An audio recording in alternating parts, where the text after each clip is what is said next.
pwede ma'am, nasa 50 plus po. 50 plus po. Asan ka na? 50 plus ma'am. 50 plus? Pwede naman din, pero ano, mas maganda yung nakaano talaga. Sa amo siya ganyan.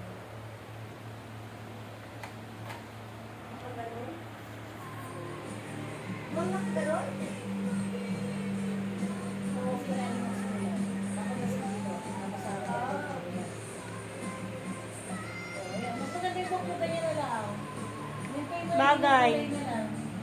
Nagbumata ka te, 10 years.